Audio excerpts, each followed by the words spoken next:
Le monde des djinns, on sait qu'il existe quand on est africain. Peut-être que quand on vient de l'étranger, peut-être pas, mais nous, on sait.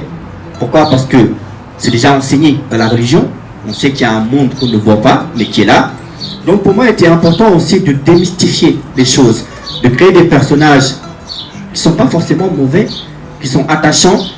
Et à mon avis, c'est en combattant, parce qu'il faut savoir que plus on a peur de quelque chose, plus cette peur-là, en fait, se répercute dans la vie personnelle et sociale, et plus cela prend de l'ampleur. Donc c'est pour ça.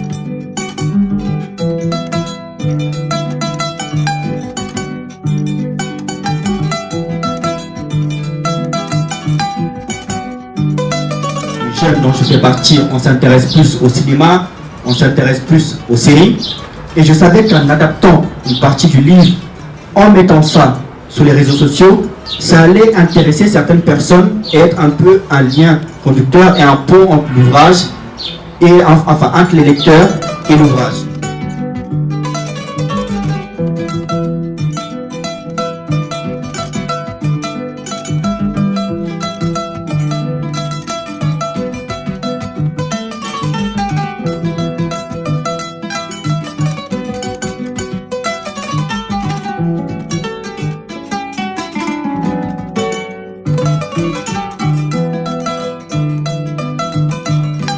Et pour les thématiques que j'allais aborder, la Dame de la Cave, j'avais besoin d'utiliser un autre vocabulaire. Donc j'avais besoin que Thierno ait une certaine maturité.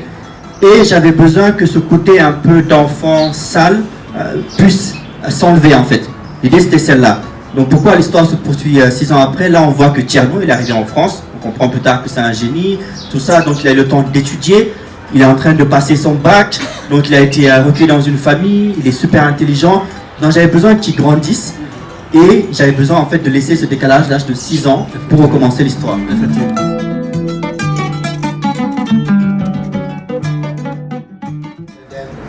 Comme je mets l'amour et la vie en pont de tout service.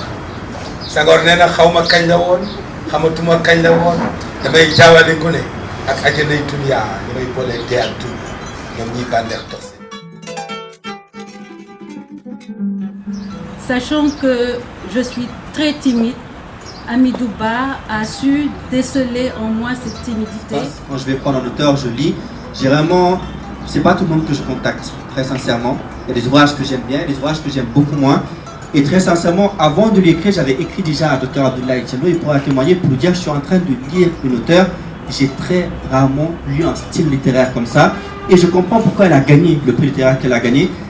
Et vous savez, il faut détacher l'ouvrage de l'auteur. Il y a des auteurs, comme elle disait Béatrice, elle-même qui elle est là, elle va pas trop aimer. On peut aimer l'œuvre et ne pas aimer l'auteur. Tout comme on peut aimer l'auteur et ne pas aimer. Et moi, Hamidou, je t'admire. Je t'admire parce que c'est une personne qui ne pense pas qu'à lui, qui ne pense pas qu'à son succès. Il pense à la jeunesse africaine. Je l'ai connu il n'y a même pas 6 mois, mais je sais ce qu'il a été pour moi pendant ces 6 derniers mois. Je l'admire parce que Hamidou, comme je l'ai dit tout à l'heure, c'est un jeune à encourager. Moi, j'ai été esclave en Libye en plein 21e siècle. Le livre qui est sorti, Esclave des ministres, Voyage au bout de l'enfer libyen. J'ai rencontré plein de jeunes en France qui ont du talent, qui peuvent faire comme Hamidou, mais qui n'ont aucun accompagnement, point de vue administratif, ici chez nous.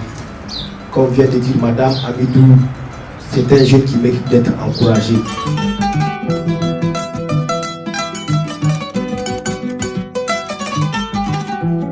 En fait, c'est pas que j'ai mis la fin dans le deuxième ouvrage, c'est en fait le titre, La Dame de la Cave, qui fait référence un peu à la dernière, si tu veux, scène d'action de la mystérieuse disparition de Talibé. C'est pour ça que je l'ai appelé La Dame de la Cave, mais l'histoire a bien un début et une fin pour le premier, et ensuite c'est une autre histoire qui commence, d'où aussi le fait que je disais que tu n'as pas besoin de lire la mystérieuse disparition de Talibé pour lire La Dame de la Cave. Merci beaucoup pour ton intervention.